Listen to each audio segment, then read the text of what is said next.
তার বিরুদ্ধে বিস্ফোরক অভিযোগ এবং তার বিরুদ্ধে এফআইআর হয়েছে, জোড়া এফআইআর। ইলেকট্রিক শক দেওয়া হয়েছে এক কাউন্সিলর এবং এক সাংবাদিক, ইলেকট্রিক শক দিয়ে অকথ্য অত্যাচার করেছিলেন তিনি। অভিষেক ঘনিষ্ঠ এসডিপিও ডায়মন্ড হারবারে, তার বিরুদ্ধে জোড়া এফআইআর।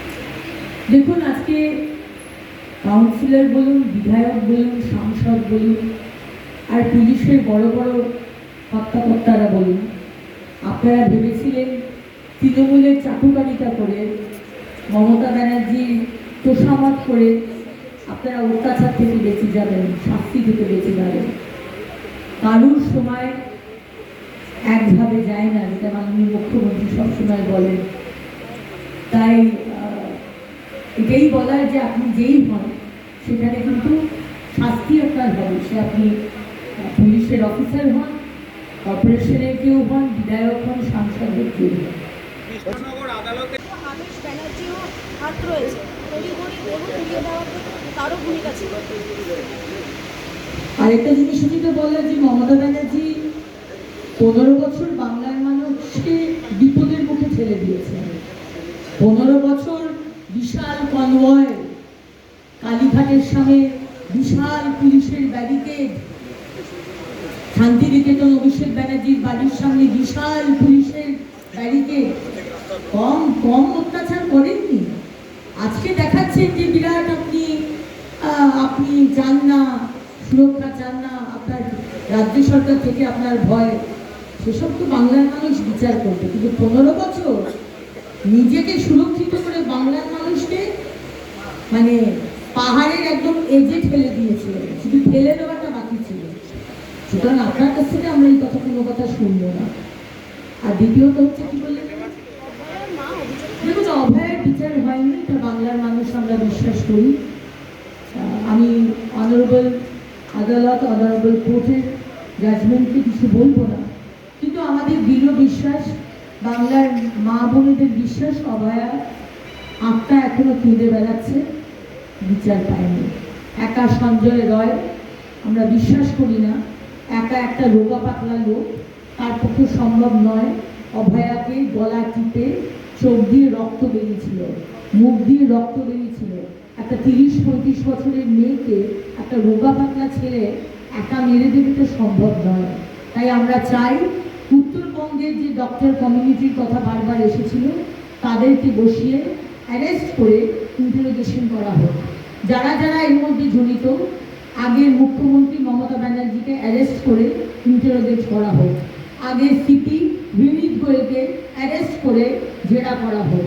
আগে যারা যারা অভয়ার সাথে সেই দিন রাত্রে যেসব ডাক্তাররা ছিল, আমরা তাদের নাম শুনতে পাচ্ছি, দেখতে পাচ্ছি, তাদেরকে একসাথে বসিয়ে তাদেরকে জেরা করা হোক এবং অভয়াকে জাস্টিস দেওয়া হোক, অভয়ার পরিবারকে বিচার দেওয়া হোক। এটা আমাদের মানে আবেদন সরকারের কাছ থেকে।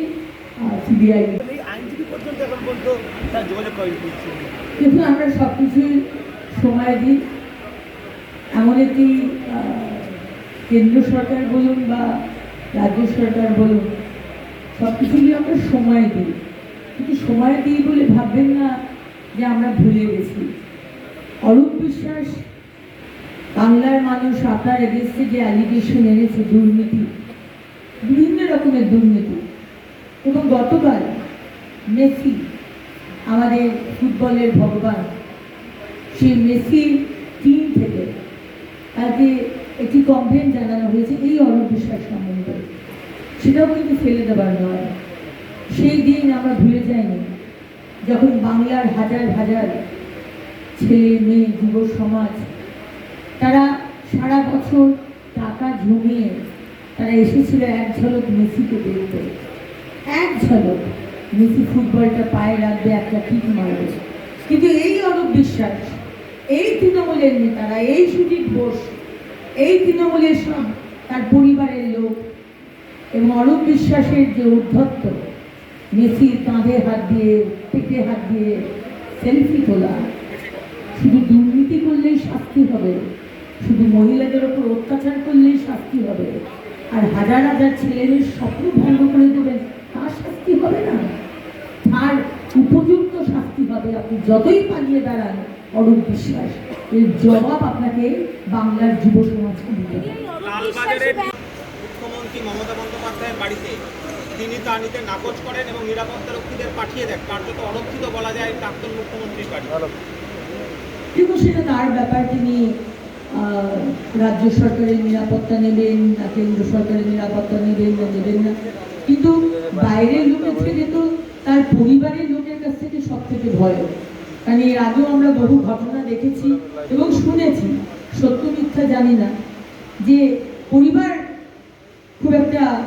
থেকে উনি খুব একটা সেফ নয়, সিকিউর নয়। সুতরাং সেখানে তাকে কে বাঁচাবে? আর রাজ্য সরকারের সুরক্ষা উনি নেবেন না নেবেন সেটা সম্পূর্ণ তার ব্যাপার। দিদি, অভয়ার মা রত্না দেবনাথ অভিযোগ করছেন অভয় অরূপ বিশ্বাসকে আরেকটা প্রশ্ন করে নিন। অরূপ বিশ্বাসী তৃণমূলের 200 কোটি টাকা ফ্রিজ করার জন্য ব্যাংক ম্যানেজারকে চিঠি দিয়েছে বলে খবর পাই। অরূপ বিশ্বাস ওনার আশঙ্কা যে নতুন যে দল গঠিত হয়েছে তারা ব্যবহার করতে পারে বা ওনার সই করা কিছু ফাঁকা চেক আছে সেটা ইউজ হতে পারে।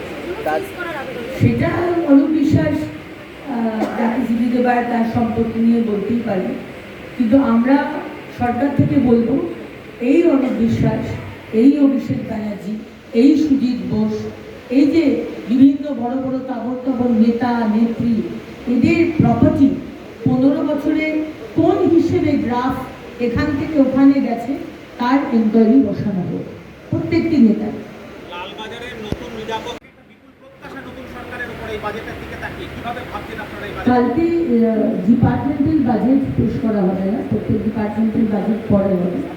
একটা জেনারেল আউটলাইন আমরা কি ভাবছি, কিভাবে আমরা এগোবো, এবং আগের সরকার যে 7.5-8 লাখ কোটি টাকার ঋণ আমাদের নাগরিকদের উপর দিয়ে গেছে, সরকারের উপর দিয়ে গেছে, সেটা আমরা কিভাবে একসাথে মিলে ব্যাটেল করবো সেটা নিয়ে মোটামুটি একটা আউটলাইন হবে।